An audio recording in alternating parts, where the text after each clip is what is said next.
Good morning, everyone, and welcome to IEP Preparation Field Guide to IEP Prep.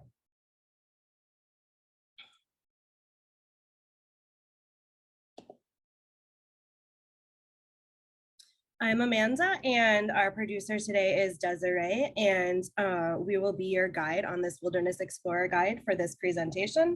Just a few housekeeping rules. Workshops will be in the webinar format. Your video and sound will be turned off. To ask a question, please use your Q&A button at the bottom of your screen. We will be going over the questions and answers at the end of this presentation. We would like you to be kind and considerate and respectful. All workshops will be recorded and posted to the SPIN conference website soon. And please help us by filling out the workshop evaluation link provided at the end of the workshop that we will put in the chat.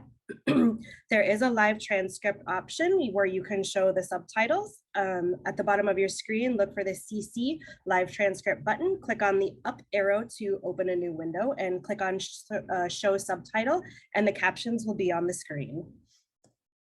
At the end, please fill out the short survey that we will have in the chat.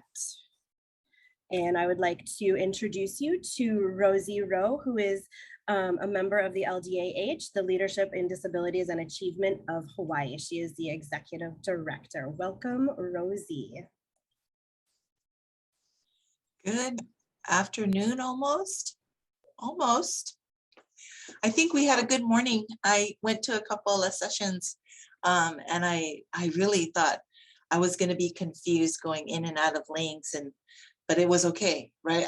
I had to ask my moderator producers, you guys, this was kind of confusing for me, but actually it went really smooth for me. I hope it's like that for everybody else. With me today, I have Trixie Tambawan.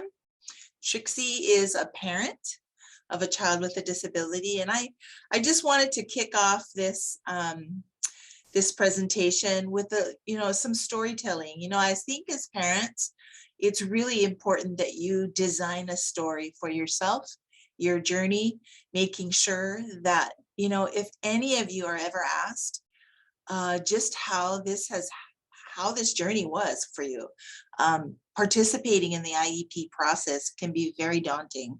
And preparing for it can be very, nerve-wracking. It can be really anxiety-driven if you're not prepared. And so that's really the whole benefit behind this presentation, is kind of coming down to something really simple, making it really simple for you.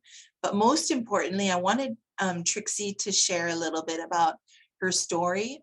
I think it's unique to most parents because a lot of our kids, I'm also a parent of a child with a disability, but she's an adult now and she's doing very well, actually. She's very successful in what she was doing. She went to college, she got her degree, but it was with a lot of crying. I will be honest with you, it was very, very difficult. And so for Trixie, she tells the story a little bit different. My daughter was identified when she was in elementary school, a very young age.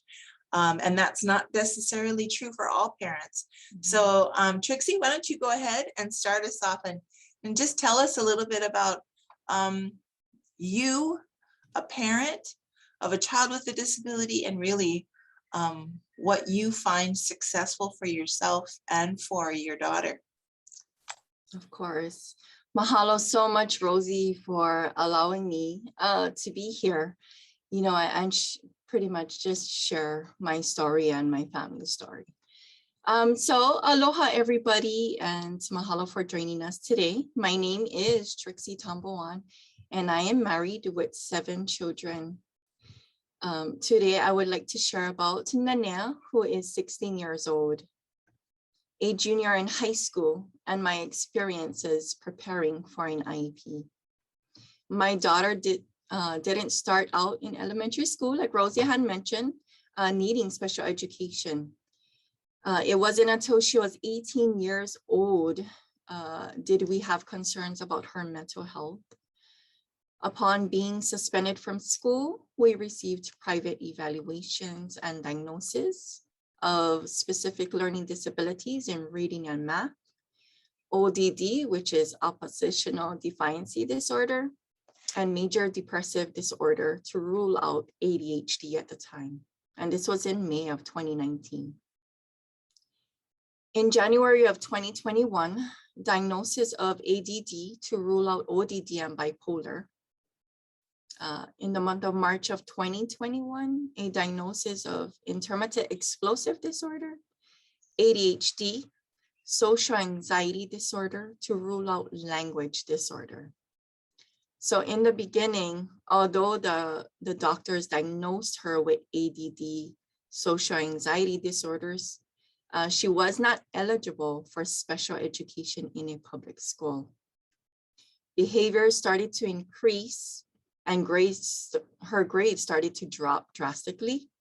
And the only way Nanea remained in school her freshman year was her motivation to play sports. Recently found eligible in June of 2021, she finally had a team to help me discover how she really learns.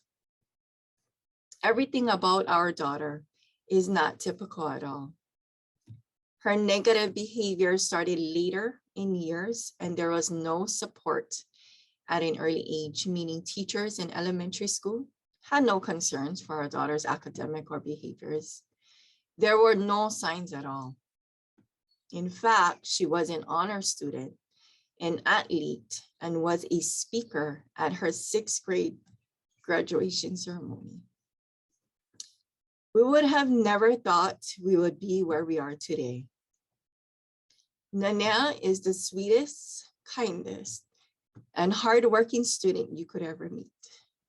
She is an outstanding athlete since the age of 4, but struggles to maintain her educational health, and which naturally impacts her softball and wrestling career. She hasn't played softball or wrestled since her freshman year. As a junior, she has lost a lot of friends. She has experienced teenagers and people who have been mean or cruel due to the lack of understanding a disability. Due to this process happening so late in her life, the effects in our family and home life are very difficult and at times hard to deal with. I am glad Nanea is receiving support, but it's never enough as a mother, and coping is the hardest part.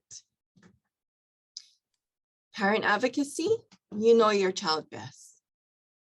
When you are attending your child's IEP meeting or a 504 meeting, remember to keep the best interest of your child first and what is currently working for your child.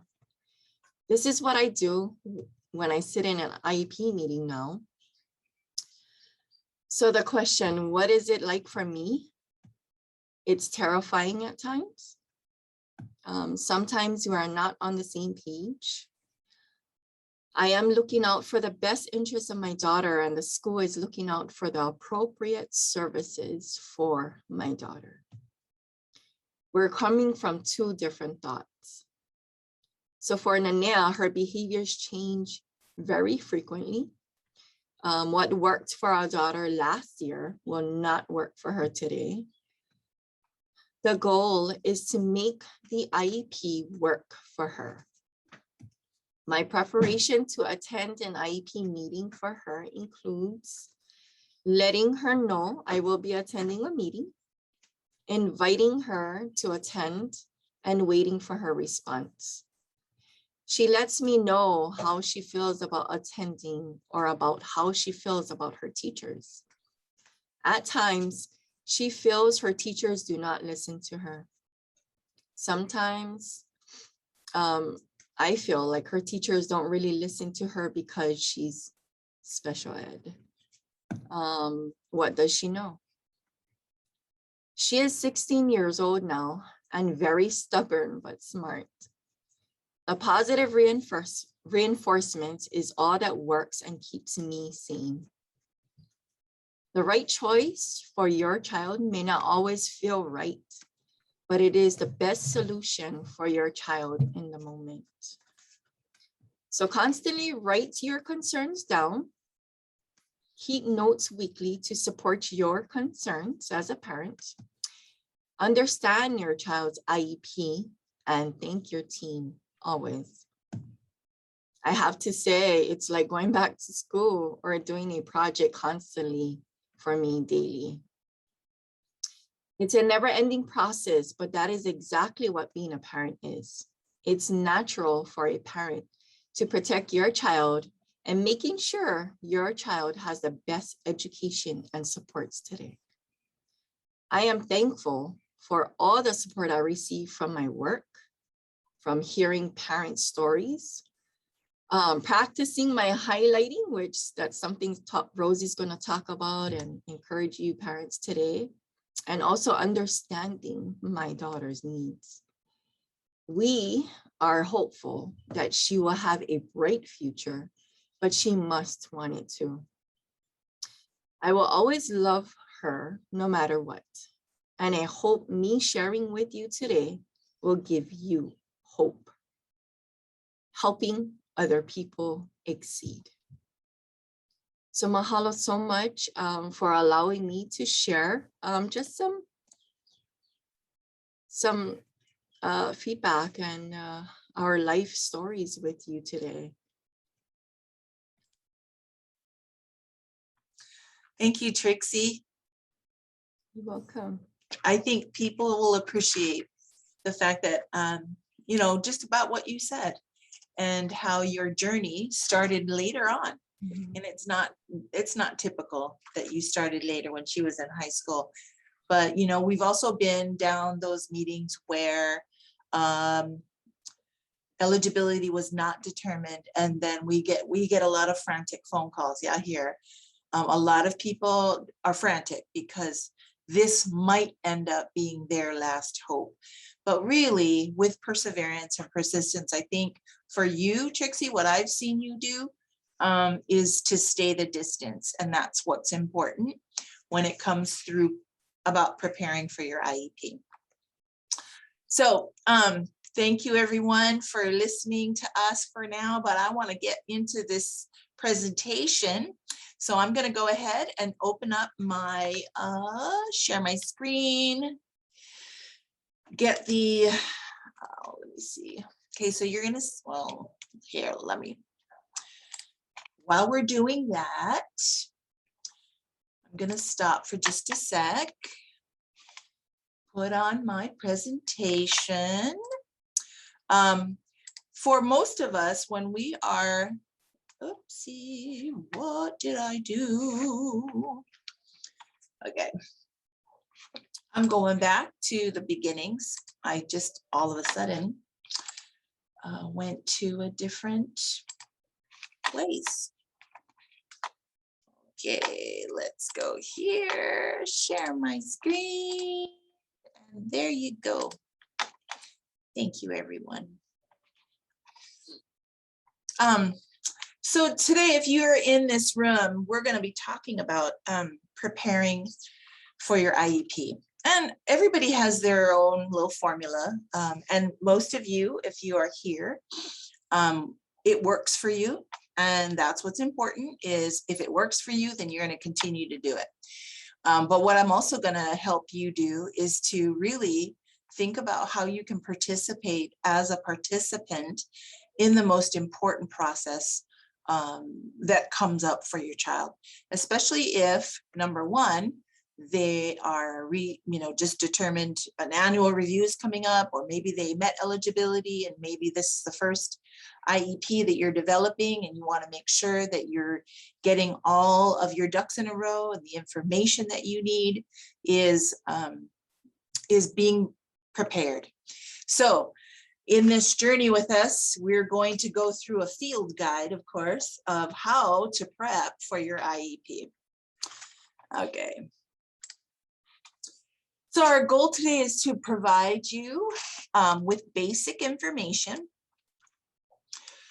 knowledge about preparing for your IEP.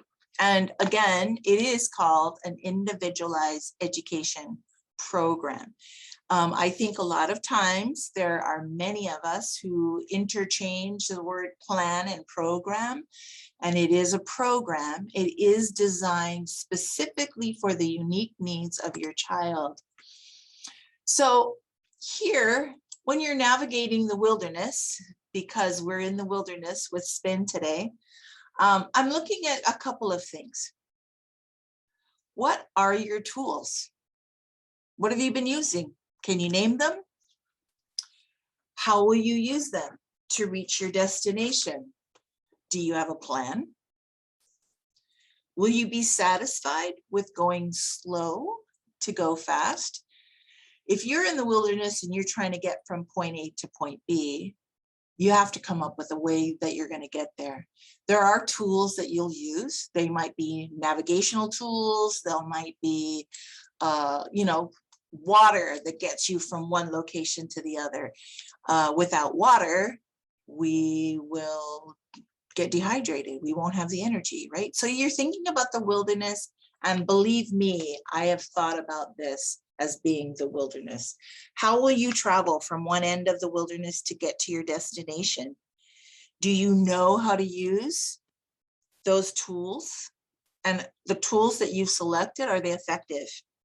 Did you receive the information you have to execute your plan? These are a lot of questions that come across our parents' minds all the time. And these are the things that I think crosses your mind when you're preparing for your IEP. What if it takes you longer to get there? Have you provisions to sustain you through the journey? In other words, sometimes we get calls from parents and they want us to come in and fix it. Let's get in there and let's fix it. And actually, it ends up taking a little bit longer because of the lack of tools that parents have. And that's all that really is. It's about your tools. So we help you by organizing some of those. We give you some ideas. You too may also have tools that you have in your own tool shed that you want to pull out. And it might work for you. And that is exactly what you need to use. But you want to be an informed participant, no matter what tools you're using. So let's talk about that. What are the rules of the game? Know the rules. To negotiate on your child's behalf, you need to be able to analyze your strengths and weaknesses and the school district's strengths and weaknesses. You need to learn the rules of the game. So just exactly what are the rules? Number one, be on time for your meeting. Okay, so some of these are really pretty general. They're general. Be prepared. Present your concerns and problems in writing. Number four, work to develop a win-win solution to these problems. Keep your emotions under control and shake hands at the end of the meeting. Take steps to protect the parent-school relationship. Some of us may enter your IEP meeting knowing who your participants are, knowing who what their role is in that meeting. That's important too. So you want to make sure you're quickly prepared without feeling like I don't think I'm going to do this very well. It's going to be a work in progress, like going slow to go fast. So just exactly what does that mean? So here's kind of the nuts and bolts of what I want to talk about today and how to get out of the quicksand. A lot of times we're feeling like we're sinking and we're not being effective in our meetings. In order for parents to really participate in a meeting, what I have observed, what I witnessed, what I have experienced with parents is they really don't know their role in the IEP process. Many times you will sit across the table and you believe that you are being spoken to rather than with. So we want to change that framework so that you are not just spoken to, but you can contribute information as a member of the team. So one of the first things you want to do before your meeting is you want to review your child's records. Where are those records kept? Well, there's several records that are kept in the school. There is a hard copy record and there is an electronic copy record. You want to make sure you're reviewing your child's records held or stored in the school that they're attending. Why do you want to do that? Because depending upon where you came in or where your child received eligibility, sometimes it's a cumulative file that's been collected over time.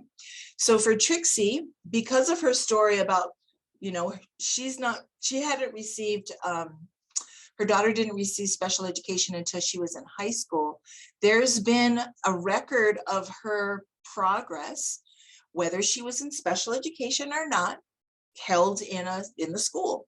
And it follows her throughout the going to elementary, middle school, now she's in high school. Now that record will have a lot of progress reports, grades, you know, where her strengths were in general ed, because she spent a lot of time in the general curriculum, right, in the regular education classroom. Those kind of records help you when you're designing an IEP. Why? Because the daughter that she knew prior to special education, she still learns. She knows math, English, social studies, and all that kind of stuff. But where does she really excel? Where does that record lead her? How has she been a part of her educational component, and how can we get that embedded into the current IEP right now? So you do want to go and get your or look at it, at least your current record. And we're talking about any current IEP, most recent report or progress reports, or any recent school work samples, performance on district, state, or alternate assessments, results of the most recent evaluations, correspondence with school and teacher. So I also have a handout that you should have seen in the program guide or in the downloads, but I'll put that up a little bit later. But in it, we're going to go through just that first segment about what do you do before a meeting. And in the handout, it's broken up into before, during, and after the IEP meeting. And I see a hand raised. Do I have a hand raised? Or somebody, let's see, thank you for sharing, sir. No hand raised. Okay, I thought I saw a hand raised. Anyway, you guys can go ahead and put your comments in the chat or raise your hand, and hopefully I will acknowledge you as instead of just talking. So anyway, this is the first foundation. Current IEP, most report cards, recent school work samples, and all that kind of stuff. This is your foundation. Go look for records. When you come to us, if you are asking for information or you need help navigating your IEP process, and I say it's a process because exactly it is. It's a process. It starts at the beginning when you first discover that your child is needing special education. And then that whole program that you're designing with your team stays with them, stays with your child for 3 years, and then it's reviewed. There is a review, and then it goes again if the eligibility maintains itself throughout the next 3 years. So you want to make sure you have enough information so when you do participate, you will be able to participate in this way. So the next slide is and when we say the tools, these are some of the tools that we are using. If you know LDAH, you know we use tools, and we use what's called red, yellow, green highlighters, and they're super simple. And the reason why we do that is because I can't tell you how many times we participate with families and they have a whole bunch of records in front of them and they're not quite sure what they're looking at.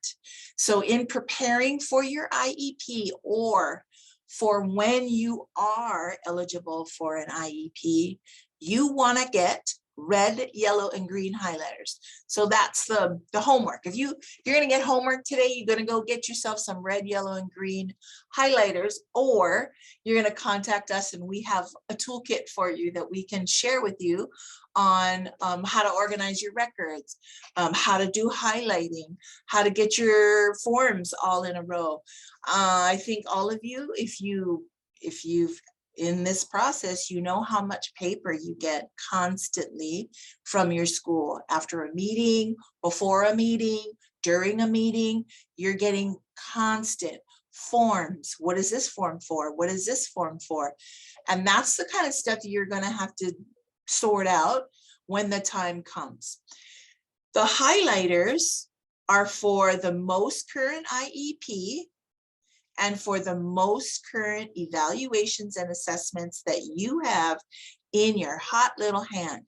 Okay, so you have this information because you have an IEP. In order for that IEP to be designed, you had evaluations, assessments, school reports, observations, information from the school. Teachers talked about it. You have school reports, you have grades, you have a whole bunch of stuff. But we're only going to guide you to the evaluations and assessments and your most current IEP. Yes, the progress reports, the grades, the teacher-made tests, the sample homework or sample schoolwork, those are all important, but those are the only two items we want you to look at this point first. Everything else will come later, and you'll see afterwards when, when we get into this a little bit more. So I have a question. How can I ask for the school record politely? What is the wording? Please email me an electronic complete copy of my child's school records. Really good question. Very good question. How do I ask for the school record politely? You don't have to necessarily, ask for it verbally. You can put that in writing. In fact, sometimes we encourage families to document everything. In other words, when you're requesting something, put it in writing. You can say it verbally if you need to. Maybe you want to ask verbally, but you also want to follow up with a little email. Oh, just want to recap what I called you for in case you get a little busy. Just want a reminder. I'd like to look at my school records.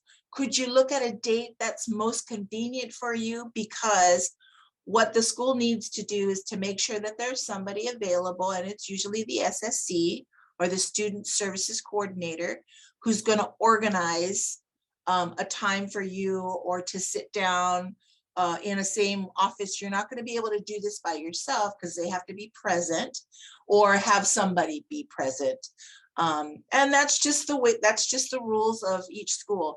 Now, each school does things a little bit differently, but typically they like to be available to you in case you have any questions, and you want to make sure that you're doing it at a time that's most comfortable for you. So my suggestion would be you're going to request it over the phone if you need to, but you also want to follow that up with a written email, a written note, a written letter, whatever you need to do. But you always want to make sure you document that. That documentation gets filed into your 3-ring binder. Every correspondence and written documentation that you are requesting things always gets filed into your 3-ring binder. And then, of course, when you're looking at the records and you don't have something that you thought you had, you're going to take a little, those small little Post-it notes. And all you're going to do is you're going to put a Post-it note on all the documents you need a copy of. And at the end of your review of the record, you want to count the number of Post-it notes that you have asked for copies of, so that you know those are the that's the many documents that I've asked for. And you're going to, make a notation somewhere that I've put Post-it notes on 5 different documents. So when you go to pick up your records, you have 5 different documents. You can go as far as naming each document if you want to. Sometimes you may not have prior written notices. Prior written notices are important pieces of information because prior written notices go with the IEP meeting that you just completed. So every IEP meeting that has been completed will get a prior written notice. And you want to keep those prior written notices along with the current IEP that you just completed. Another question is, what if I don't want to sit there and look at their files, but I want them to give me a copy? You can do that, but you know that the school will probably, one of the things I think is important is if your child has been in school for, I don't know, they're maybe in middle school, let's just say 7th grader, middle school. There is records that have been kept on your child since they were in kindergarten. So that file is going to be pretty hefty. It's going to be a big file.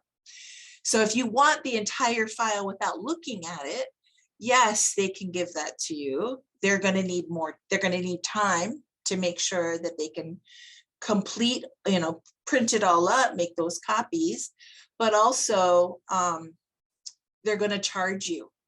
So normally, every school is different. Normally they're charging parents anywhere from 10 cents to 25 cents a copy. So you might want to be a little bit more thoughtful when you're asking for those copies. I have had parents tell me they go in with their phone and take pictures. I've also had parents tell me that they just go in with a little, have you seen those little portable printers or portable scanners? They bring those things in and plug it in and they just start scanning documents. And so that way they don't have to be charged by the school. So whatever works for you is fine. If you need the whole entire file, it probably will be very bulky if your child's in middle school. If your child's in 1st grade, it's probably a smaller file and it doesn't have a lot of stuff in it right now, but it will. So if you're starting in the beginning, go ahead and make sure you have those records made available to you. The school has a timeline in order to make those requests true for you. So give them time when that happens. And you want to make sure you have the most current evaluations and assessments that were completed on your child. That would be the key here. And I'll talk a little bit more about why it's important, because when you're actually participating in your child's IEP and you're doing highlighting, and highlighting for us equals, so you see where I have red, yellow, green. Red equals needs. Those are the needs of your child. So it's kind of like if you could think of a stoplight, red, yellow, green. Red means stop. So red is stop, look at that, needs. That is my child's needs. Yellow is, oh, let me pump the brakes. Hang on. I'm not quite sure what this is about. I don't really understand what this is. I'm going to highlight this yellow. Green means this is the strength of my child. That really helps me to know exactly what I need to get for him. That's how he learns. Oh my gosh, that's the strength. It's like a discovery. Green, I've just discovered. Oh my gosh, that's how they learn. So you want to keep those colors true to you. Now, if you decide to use blue for something else, or there's plenty highlighter colors. I'm just saying the most important that you want to use, red, yellow, green, will help you design the current IEP that you're currently using. And let me tell you how that works. After you complete the evaluations and assessments, you're doing highlighting, red, yellow, green, red, yellow, green. You take that most current IEP And this is how the IEP works. The present levels of education performance, which is the second page of the IEP, is the most important page.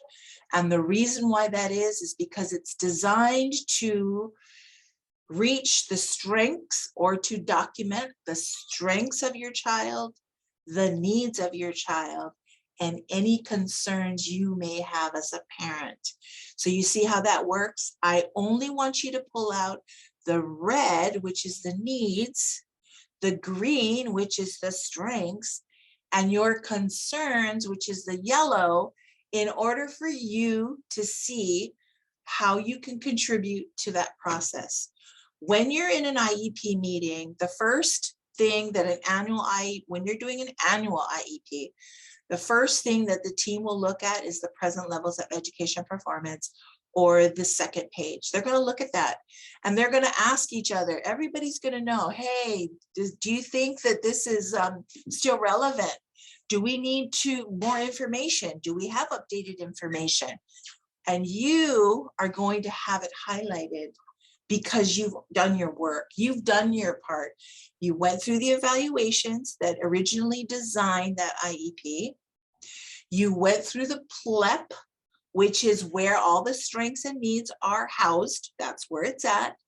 And you went to transfer all this information in there and you're thinking, oh my gosh, it's missing things. Anything that it's missed, you get to contribute. And that's the most important part for parents, is when you guys are sitting around talking about the present levels of education performance, you don't really feel like you can contribute because you don't know where to start.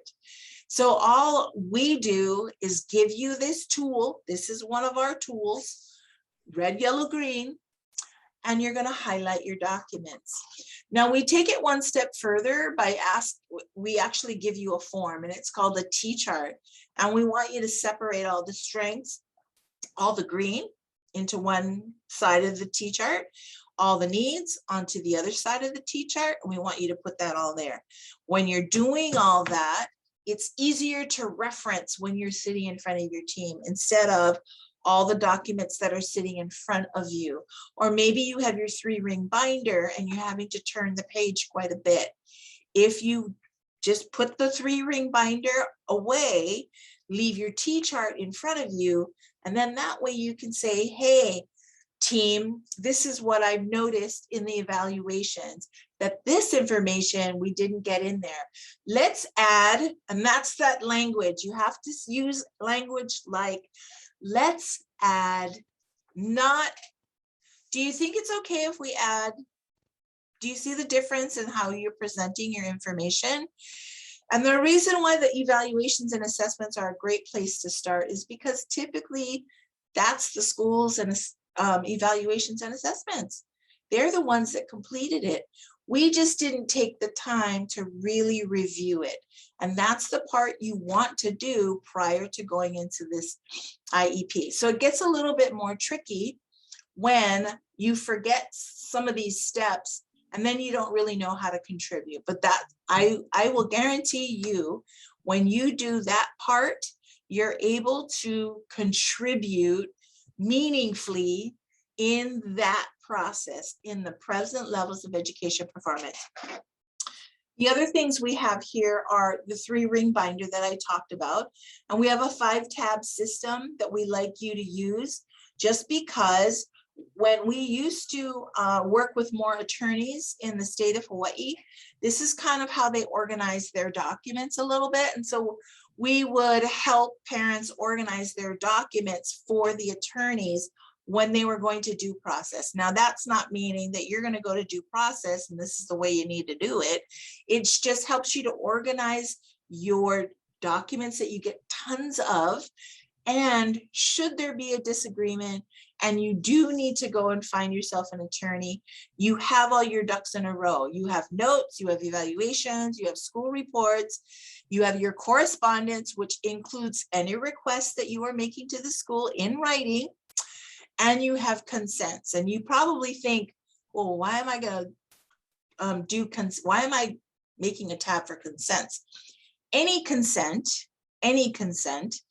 that you sign Let's say you signed a consent for the district to come in and do an observation on your child. You want a copy of it and you want to put it in your binder. Why did you ask? I heard you ask why. You want to make a copy of it because normally consents have time, there's a time limit on it. There's a time sensitivity to it. And maybe it's just a few days, or maybe it's 6 months, or maybe it's 1 year. Whatever that is, you want to make sure that when that time is up, that you either grab that consent back and it's already done, or you make sure that the school, and normally in this case, it's the SSC or Student Services Coordinator, you want to make sure that they know that the consent is outdated and that that person who went to do observations, that's it. It's over. It ended. They can't go back in later and do another observation. Okay. So anyway, so that's why you want to have a tab for your consents. And usually when you are organizing your tab system, you're putting it in chronological order, in the order in which it was received, with the usually the earliest is up front. It's really your preference. We would put the most current up front and then go backwards. Usually the binder that you take to your meeting is the binder that's the current year. Any other information that you collect that's older, there's usually a storage binder, and we give all of this stuff to you. If you need big storage binders, we have them. So you can always contact us and get this toolkit, but you want to take your storage binder and put all the older, outdated information in the storage binder so that you don't, first of all, you know where it is. And then secondly, if you have to access it, you know where to find it. Okay, let me go back to some questions. Should information from assessments be in the present level section? Sometimes teams don't want to include narrative. That's a really good question, and that's why you want to highlight that. But yes, information from assessments should be in present levels because it is the most current. Now, if you had another evaluation or assessment in addition to this outdated one, you want to look for relevancy. Is it still relevant? Is it still something that I need to keep in the present levels of education performance? So in this question, there's two things going on. There is, should the assessments be in the present levels? The results of them or the summary of them should. However, you don't need to bulk them with all the narrative. What you need to do is pull out the strengths, pull out the needs by highlighting them. It's a simple task. And then pull out any comments or concerns you have. Then when you are presenting your information to your IEP team, you have it organized by strengths, needs, and comments and concerns. And that's why we suggest you do that. So you don't have to have a 20-page plep. Believe me, I've worked with some parents who have had very extensive present levels of performance. I mean, 15 pages, easy, right? Because there's a lot of stuff going on. And the team would agree that all the information needs to be there.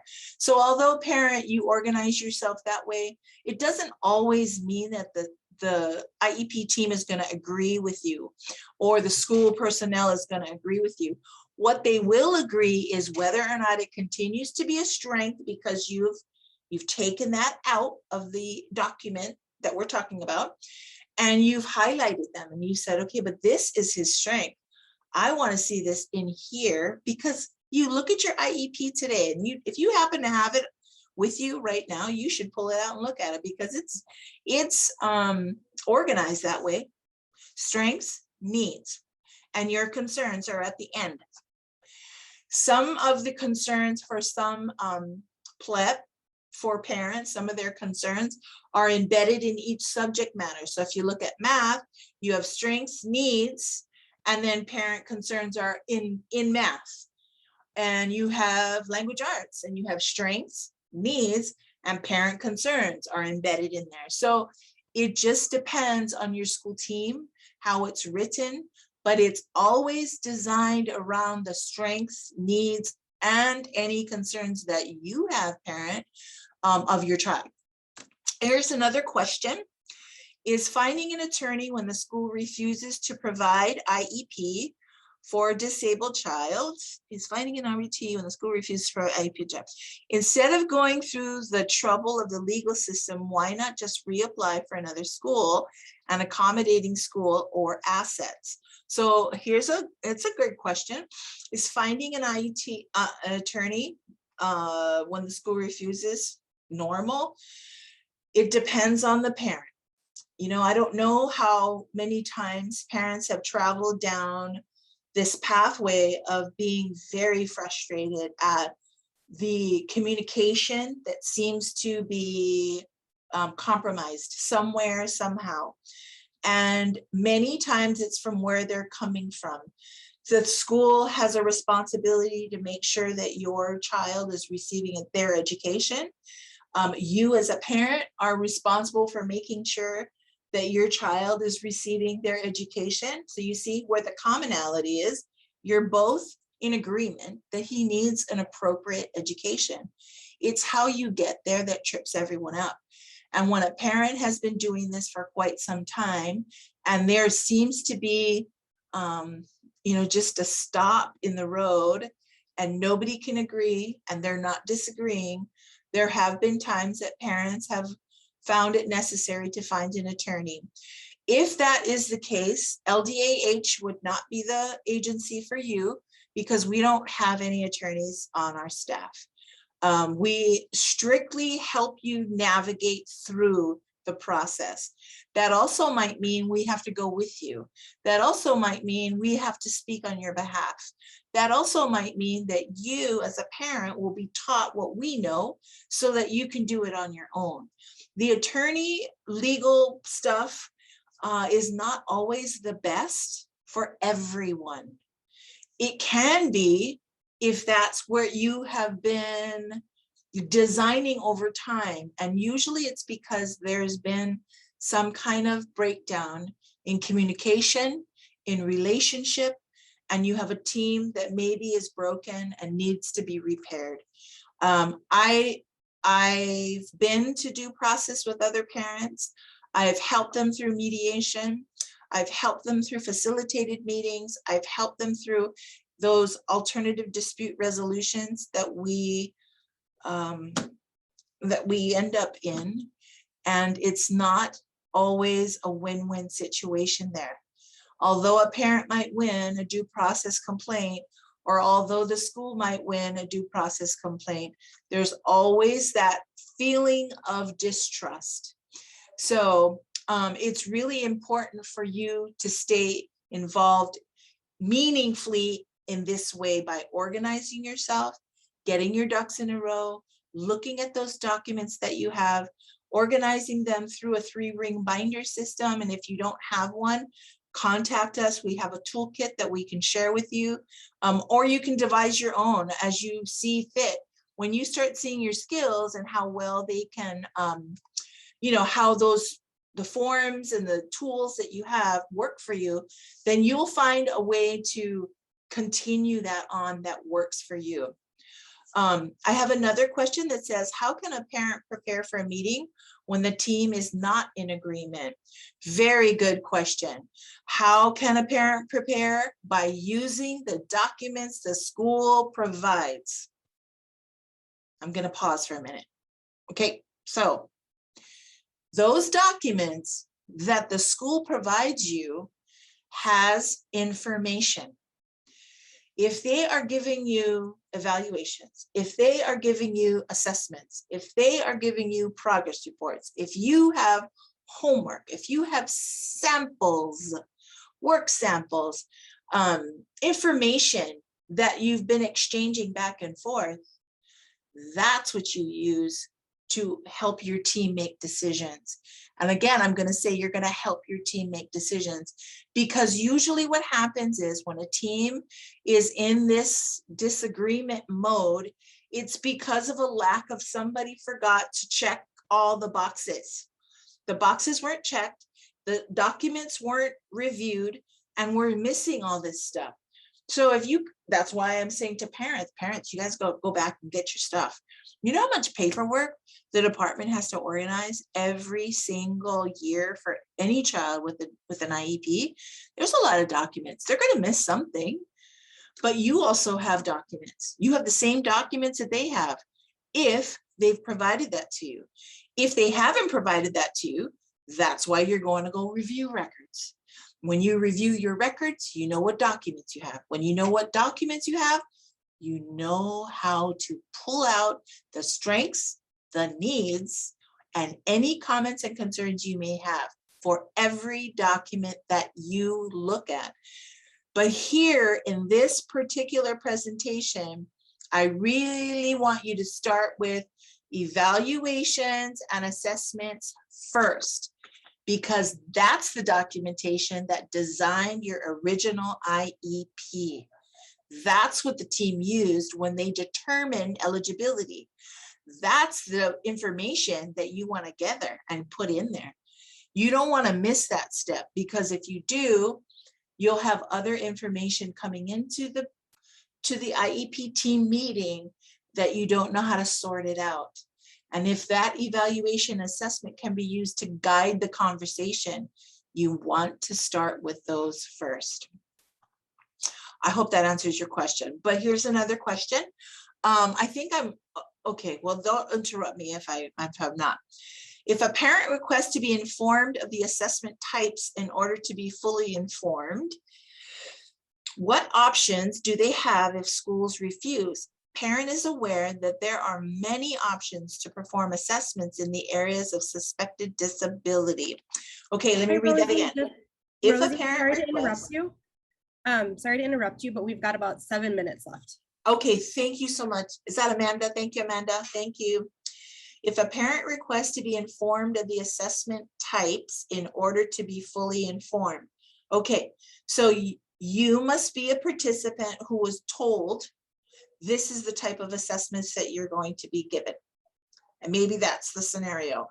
Oh, Mrs. So-and-so, here are the evaluations that we're going to do in order to determine whether or not your child needs specialized instruction. Maybe that's the scenario. It sounds like it, if that's what you were told. You were told these are the assessments we're going to provide you. So if that is it, then you have to ask lots of questions. Ask the questions. How did you guys determine what assessments you're going to be using? That would be a good question to ask. So if you know, sometimes it's hard to figure out how do you ask the question so that you get the answer that you want. And that's a really good way to ask. How did you guys get the information in order to determine what the assessments will be? Who decided that? And you pause and you wait, because the team decides what assessments and evaluations should be made, should be determined, should be used. It's not a one person who does that. They may offer suggestions, and they may come from a framework of, well, I've done this in the past and this is my experience. How about we consider?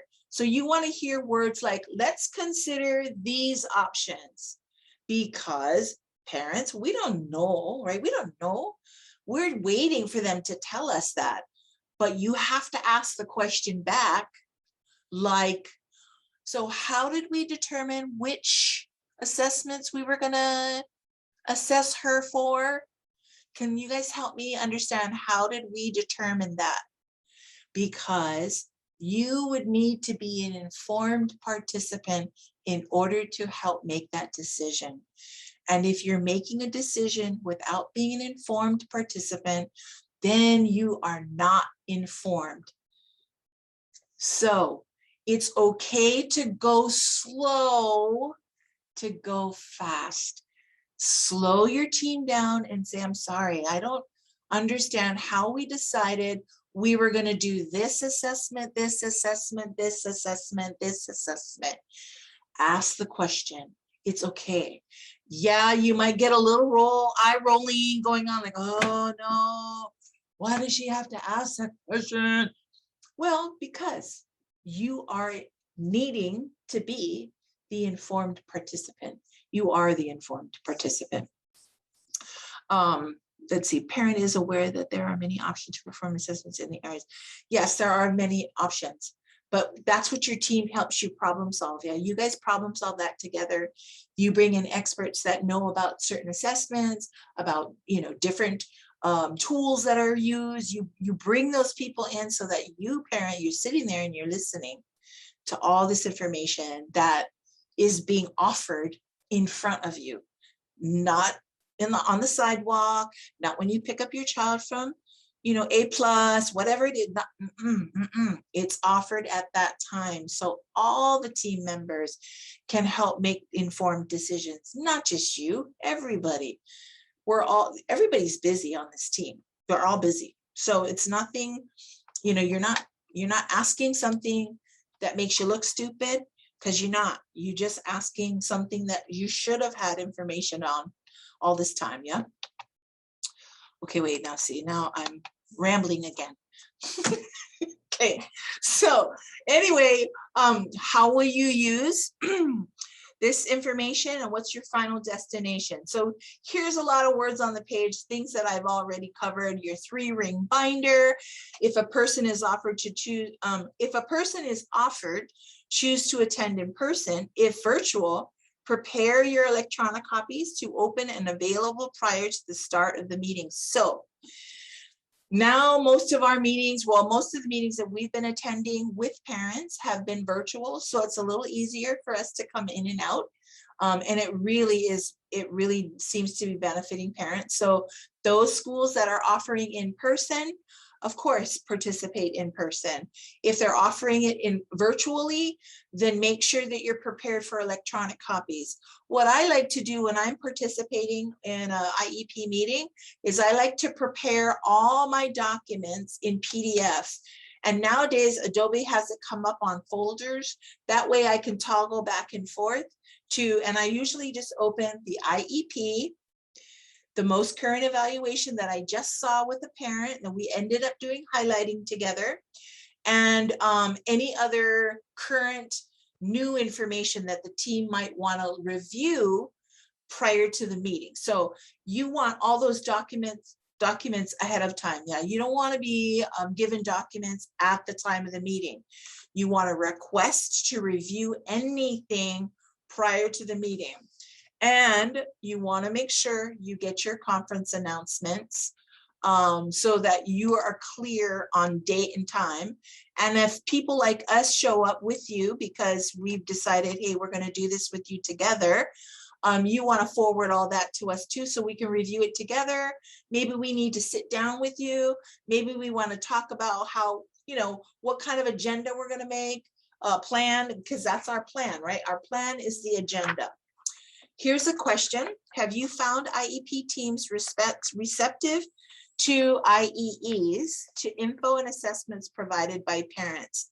When the school has conducted, this question is really about twofold, IEEs. So when you have found that the school has conducted an evaluation or assessment, and you're not in agreement, or you don't feel like you don't have enough information, and you make a request for IEEs, I have found that most schools generally are going to, accept your request, and they will set it up so that you can go out and get your IEEs. However, lately we've had more than I would like to say that schools have challenged parents with IEEs, and the school, then their alternative is to file for due process. And so it wreaks havoc. It kind of plays a mind game with you, because now you're thinking, oh my gosh, they're going to take me to due process. And usually it's because they really need to, they don't want you to have an IEE, or they feel like the information that you have is enough. So that's why even more so, you want to make sure you do your highlighting. Yeah, You're red, you're yellow, you're green. You really want to do it, because before you start saying, I want to request IEE, you need to know what you're saying. Can you pull out the strengths? Can you pull out the needs? Can you find comments and concerns in there that you want to ask that expert to make sure that they can answer your questions, especially if you have comments or concerns and you think that you haven't gotten enough information? You want to ask that expert who did the evaluation. Sometimes evaluators will help other evaluators. So you may not have that school evaluator there. You may have a comparable one that is also credentialed to do that evaluation, and that might be okay for you.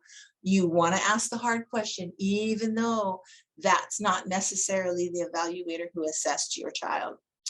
Another question is, and does school have to include outside assessments in the PLEP? The school or your team is required to review all relevant information. All means all, parents. All means all. So if you have private evaluations, if you'd like to offer those private evaluations, all information must be considered. That's what the language says. So it's all means all. That means school reports, teacher-made tests, private evaluations, DOE evaluations. Maybe there was a tutor that had information. Maybe you got a hearing screening done and you want to offer that information. All means all. So they have to consider it. That doesn't mean they have to agree. Okay. Hi, Rosie. Sorry to interrupt, but we are out of time. Okay. Sorry about that. I know. You know what? I always do this to myself, but that's okay. It's all good. I just want to say a couple of things. So in our chat, someone did ask how they can get an IEP kit, and you can contact LDAH for an IEP kit that Rosie was talking about, or you can also email Rosie as well in the chat. If you guys want to all look into the side the chat, you will see that information there.